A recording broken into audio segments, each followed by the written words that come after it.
After you swiftly defeat the Elite Four, your rival, and you've collected all the Pokemons, call your flying Pokemon to take you to Celadon City and head to the Celadon City Mansion to visit the headquarters of Game Freaks, which is the creator of Pokemon. Go up a few floors and speak with the head of Game Freaks to receive your diploma. And that's it.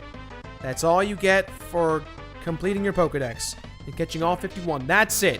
That's all. Nothing else. Come on. That's it. Oh, just relax, Gerard. Come on, don't you want to collect more?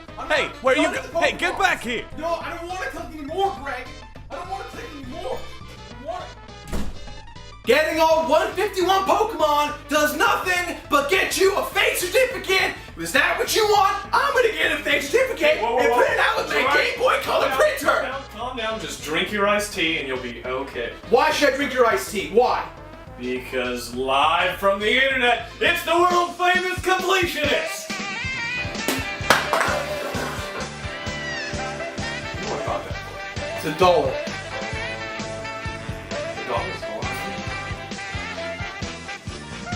Live!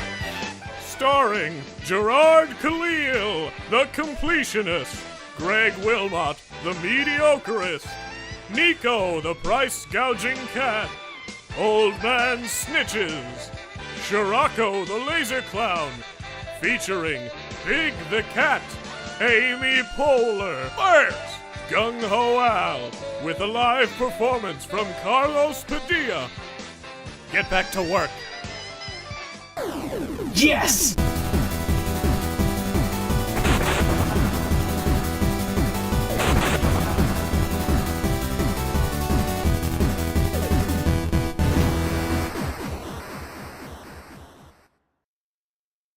Durdley Kerg Racing! It's a monkey and a brain! Welcome to a brand new episode of The Completionist. And today, guys, it's a very special day because we are filming this entire thing in front of a live audience over at twitch.tv/ThatOneVideoGerard. And the entire chat and I say hello.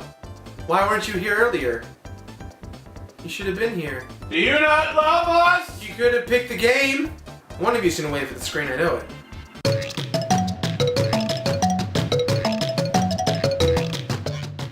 Diddy Kong Racing.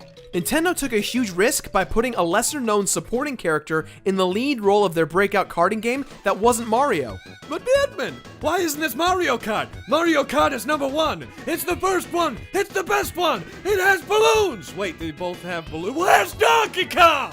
Diddy Kong Racing brought a completely new table to the genre by introducing new vehicles, weapons, a story, and characters that would eventually lead to other rare hit titles.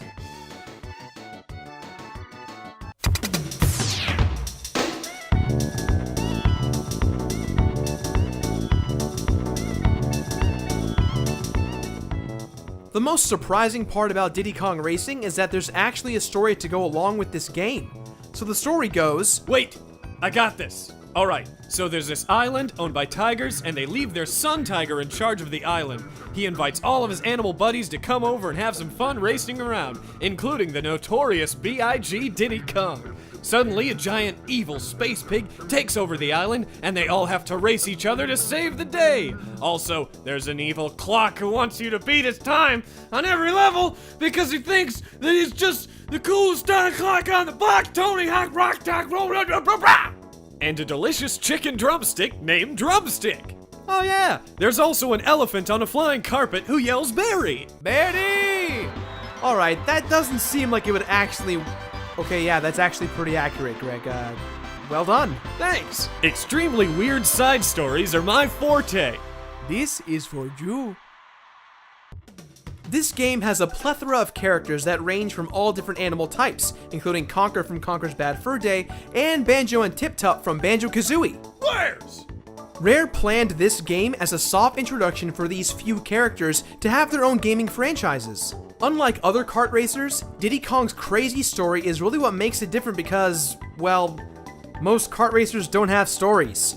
I mean, hey, at least they tried. Like the little engine that could, but with an evil space pig!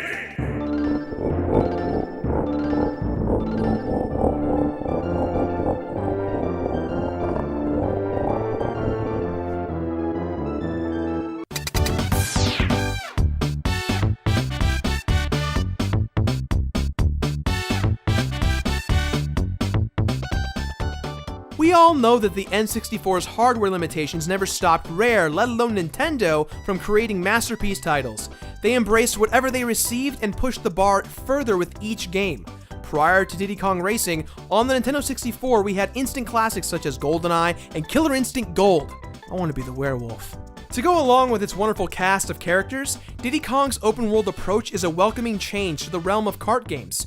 I just remember when I was a kid that driving around in the open area made me feel like I was going to play an action platformer like Mario, except I was in a vehicle, like a cart or an airplane or a hovercraft.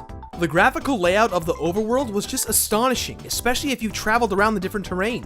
One second you're in the snow, the next you're by the beach, And somehow you end up in space with space palm trees! There's palm trees in space! Space palm trees! A mainstay in the Rare catalog is the very memorable and atmospheric music. So many of these tunes can get stuck in your head, especially the song in Boulder Canyon. So jaunty, I love it. And who could forget the music in the character selection screen? Look at those dance moves!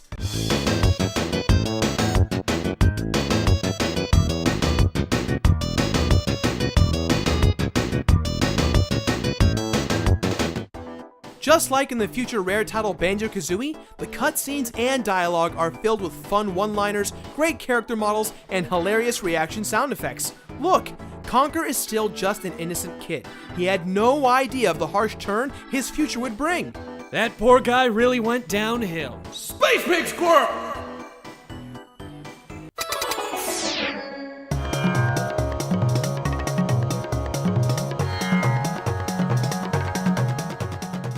One would think that a racing game is all about the competition. While that is an important aspect of Diddy Kong Racing, it actually has a lot more complex and yet fulfilling layers of video game deliciousness. The main focus of this game is to stop Whizpig from taking over the island. How do you do that? By collecting balloons. In order to collect balloons, you must visit 4 different doors that have 4 levels within themselves. All you have to do is win the race, and you'll get a balloon from our friendly neighborhood elephant on a magic carpet. Betty! My neighborhood didn't have a friendly elephant on a magic carpet. He was mean. Why does he keep calling for his friend Barry? I've got something for you. Abracadabra! After defeating a stage, you will get a balloon and you can move on to the next level.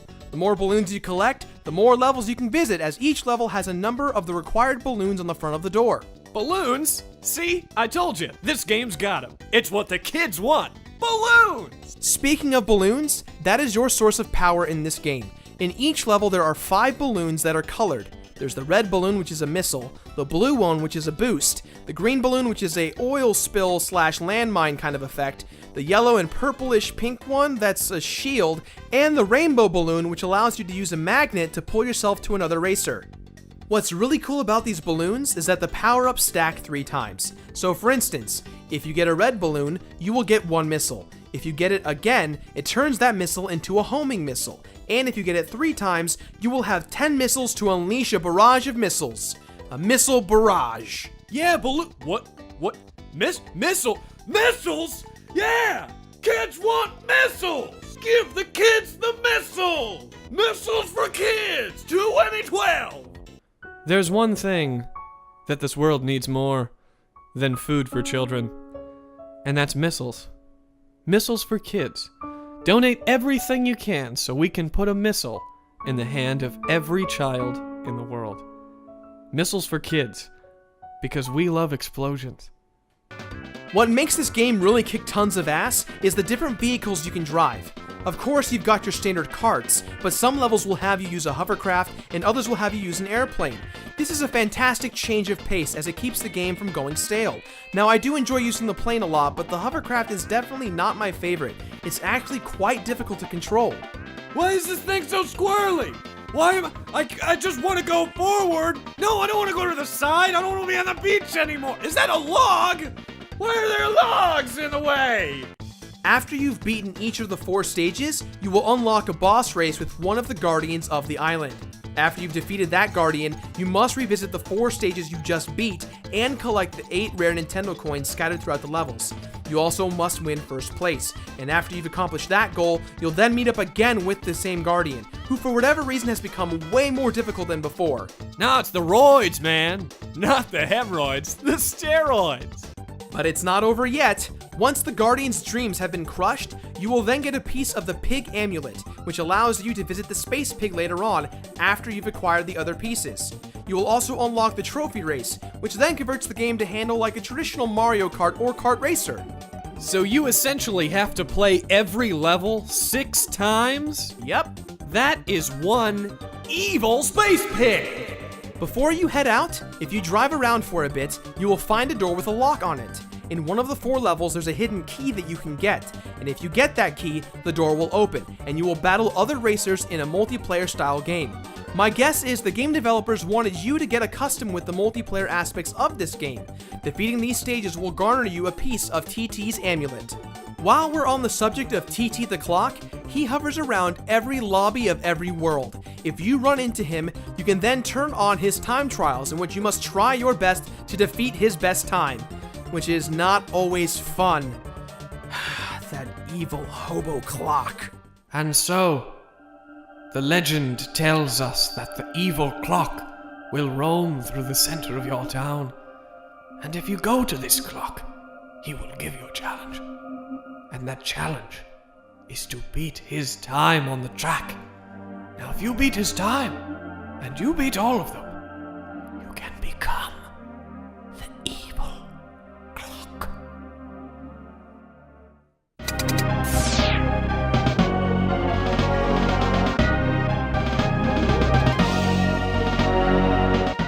So you've beaten all 16 levels, 6 times. You've collected the 4 keys, the 4 pieces of WizPig's amulet, and TT's amulet. It's time to take the race to that evil space pig, who can apparently fly while he's running. It's so frightening when that pig just leaps over your head and glides in the sky. What? What? What? What? What? Yes, what? After you take him down, the game is over, at least for a few moments. As everyone celebrates, WizPig returns to awkwardly run around and scare everyone. He doesn't try to step on them, he just kind of runs towards them. Then he gets sucked up into a spaceship. I think it's only fair to say, Greg, that we can chase after him. What do you think? Why the hell not? Restart your game and head towards the lighthouse. If you hit the trophy sign, you'll be shown a cutscene of the lighthouse being turned into a rocket ship. And here we are, in space, battling the space pig yet again. All that there is left is to beat his 4 levels 8 times, and then we can finally have some space barbecue under Space palm trees in space! So relaxing. You know, it's nice to dip your feet into the Milky Way every once in a while. What the hell is that? I'm a seagull.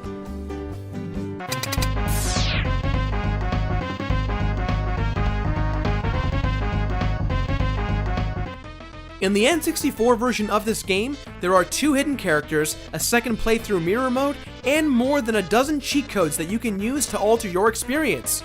In order to unlock Drumstick, the delicious chicken, you must run over the frog that has a rooster comb on the top of its head. Now the more difficult and the most frustrating of the 2, unlocking TT the Time Trial Clock. In order to unlock TT, you must beat his time trials on every level. The crappy thing about this is that you have to beat a certain time to unlock the challenge, and then you have to beat him. Even if you beat his time trial score, which I did multiple times, you still have to beat him just to unlock him to compete. I don't think I need to say this, but the time trial levels are incredibly difficult. When you've completely finished the game, you can play through it a second time, but the levels are flipped. Beating this does absolutely nothing. It's just a challenge. One crappy, useless, difficult challenge that took me forever to beat. I don't know what to do. I want ice cream. I want to see my therapist. I'm in complete games anymore. Make me sad. Oh, calm down, Mr. Completionist.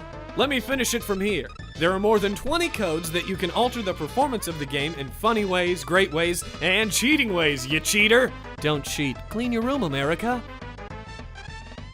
Diddy Kong Racing is a fantastic kart racer, especially if you're looking for something different than Mario Kart. It's got a unique story, a fantastic cast of characters, and unique gameplay mechanics such as the hovercraft and the airplane. However, in regards to completing the game, the payoff isn't really worth it. Doing mirror mode doesn't give you any kind of bonus incentive other than making you feel better about yourself. And if you didn't feel bad about that, well then you've got the time trials from TT the Clock.